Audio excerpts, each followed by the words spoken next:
América y el mundo, un análisis de la realidad reflejada en los diarios, portales, redes sociales y también en los diversos y plurales medios de comunicación. Empezamos con la portada del diario la República de Perú de este sábado 15 de enero. La colocamos hoy día porque precisamente esta portada da cuenta de algo muy importante que además ha marcado y marcó la política peruana en los procesos electorales del año pasado, del año 2021. La Fiscalía entierra falsedad de la falsificación de firmas en las elecciones, es decir, estos personajes que se encuentran aquí, encabezados por la candidata presidencial derrotada, Keiko Fujimori, como dice el diario La República, deben pedir perdón al país. ¿Por qué? Porque efectivamente generaron todo un escándalo sin fundamento, con el afán de no permitir, primero, las elecciones, segundo, por supuesto, el triunfo de Pedro Castillo. ¿Qué dice el diario La República a propósito de esto? El archivamiento del caso se dio luego de que los fiscales investigaran las denuncias de Fuerza Popular, partido de Keiko Fujimori, hablaran con los miembros de la mesa implicados en la acusación y recibieran en todos los casos como respuesta que las rúbricas eran suyas. Vicepresidenta de la República, Dina Boluarte, dice que nunca más deberían repetirse las conductas antidemocráticas que originaron la denuncia sin fundamento de un fraude, mientras el penalista Víctor Cuba señaló que la respuesta de la Fiscalía es contundente. Pues aquí tienen, ojalá pidan disculpas, ojalá hayan pedido disculpas, pero precisamente este es el modo en el que ha trabajado la derecha latinoamericana, en particular la peruana, por ejemplo la ecuatoriana, y será parecido también, por supuesto, con lo que ocurrió en Bolivia y pasará en Colombia igual. La derecha, cuando es derrotada, acude a todo tipo de artificio para impedir, si el candidato progresista gana una elección o la candidata progresista efectivamente ascienda al poder. Ahí tienen ustedes un buen titular a propósito de este escándalo que tuvo ocupados y que impidió el conteo normal, hasta el último momento, incluso hasta se pensó que se podía postergar la posesión de Pedro Castillo. Ahí tienen ustedes. Vamos con otras portadas del diario El Universo del Ecuador, de Guayaquil. Dice el 87% de los cantones del país, un total de 193 en semáforo rojo por la COVID-19, con 42,000 contagios, y ahí están atrasaditos un poco porque ya son alrededor de 46,000 los contagios. La segunda semana de enero ha sido la peor desde el inicio de la pandemia en este rubro. ¿Cómo que rubro? ¿Qué tiene que ver esto con rubro? Anunció el viceministro de Salud, José Ruales. Las clases presenciales quedan suspendidas por una semana en esos cantones. Es decir, es el mayor impacto de contagios en el Ecuador desde marzo del año 2020. Y por supuesto, nadie atiende inmediatamente las respuestas necesarias. ¿Por qué ocurrió todo esto? ¿Por qué ahora incluso el contagio aumenta? Porque las autoridades se les ocurrió que para hacerse una prueba tienen que pedir un certificado médico en alguna institución pública. Vayan a la institución pública y van a darse cuenta que hay colas inmensas donde la gente se vuelve a contagiar para solamente pedir un certificado y que le puedan hacer una prueba. El costado derecho, en segundo plano, al menos lo han colocado ya como tema de análisis. Los conflictos en la Policía Nacional del Ecuador debilitan su imagen. ¿Debilitan su imagen o no se ha discutido a fondo? Caso narcogenerales y pugnas internas sacan a la luz problemas y vacíos legales en la institución. ¿Qué tienen que ver los vacíos legales de la institución? Aquí hay un problema de corrupción y la responsable directa es la comandante Tania Varela, que si hubiese sido en otro momento ya estaría con un pie afuera.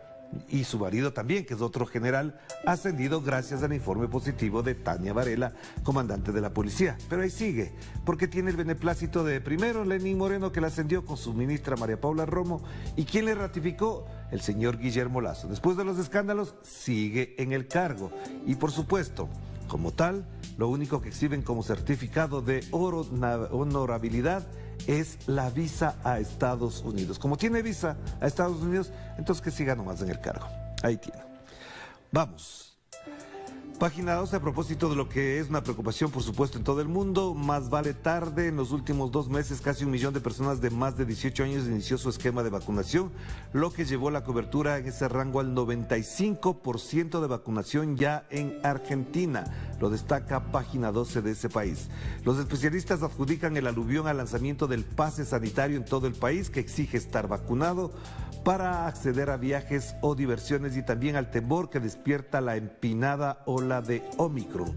Y por supuesto, todo el mundo se está vacunando. En Argentina ha llegado al 95% de la cobertura. En la parte superior, una fotografía de Djokovic, que ya lo veremos también en otra portada. Y ahí está. El diario ABC de España destaca la imagen del momento en que abandona el país en el aeropuerto de Australia el tenista Djokovic, a propósito del titular que se menciona ahí. Djokovic derrotado y expulsado de Australia. Derrotado porque como no tenía la vacuna, evidentemente quería jugar sin considerar ese requisito, que por supuesto es un derecho, pero si no cumple las leyes de un país, no tiene por qué jugar este partido. Y también le va a pasar lo mismo en el Roland Garros de Francia. Si no está vacunado, no podrá participar en ese gran torneo de tenis. En la parte superior, el gobierno aprovecha una ley franquista para no dar informes, que recurre a una norma de 1968 para evitar la entrega de documentos sobre el rescate del Plus Ultra, un tema muy local que no tenemos que comentarlo por hoy.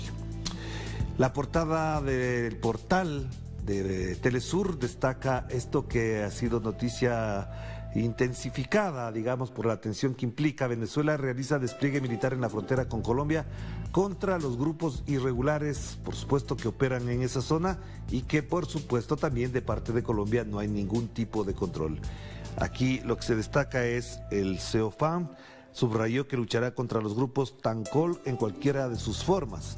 Esto es lo que le toca hacer a propósito de lo que está ocurriendo con grupos irregulares en Colombia, en disputas que se han hecho públicas en las últimas 2 semanas. En el costado derecho, China reporta el crecimiento económico del 8,1% en el año 2021, un importante crecimiento para la economía de ese gran país que es China.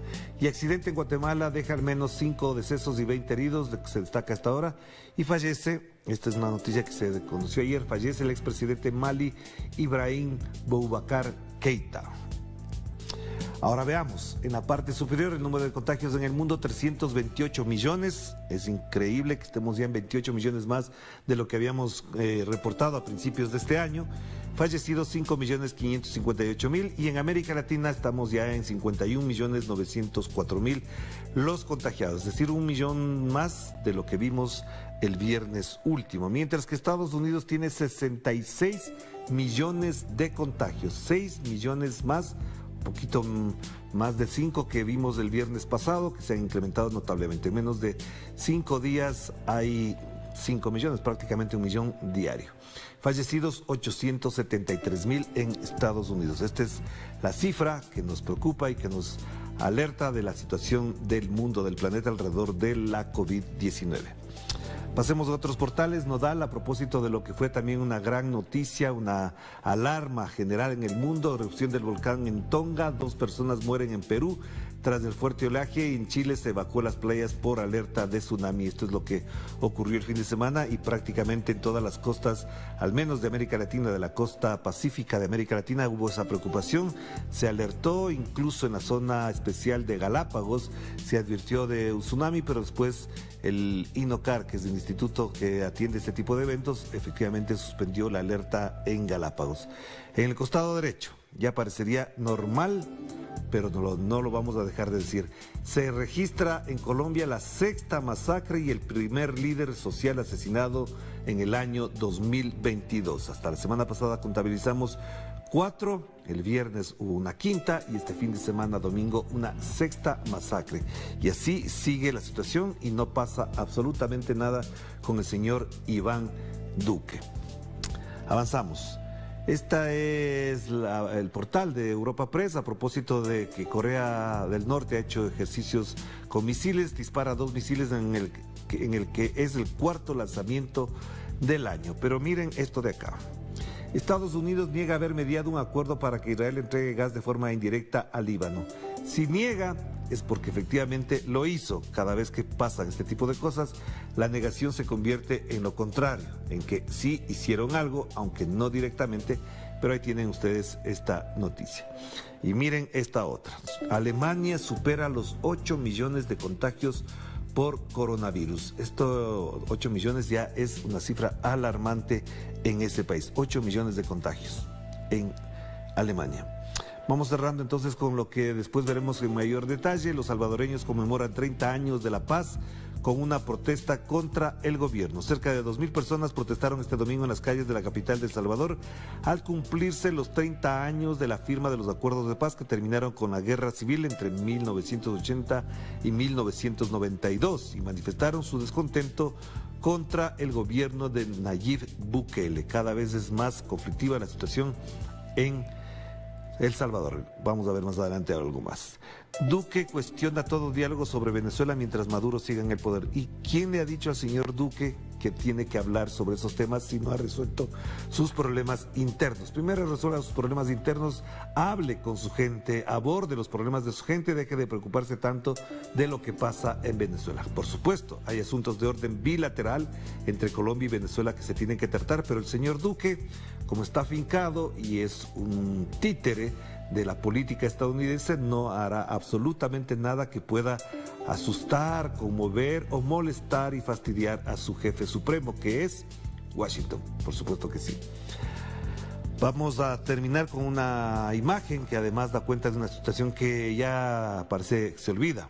Cárcel de Milagros Sala en Argentina, símbolo de lawfare. La imagen de ella, de la dirigente activista social argentina que sigue presa, detenida en su hogar.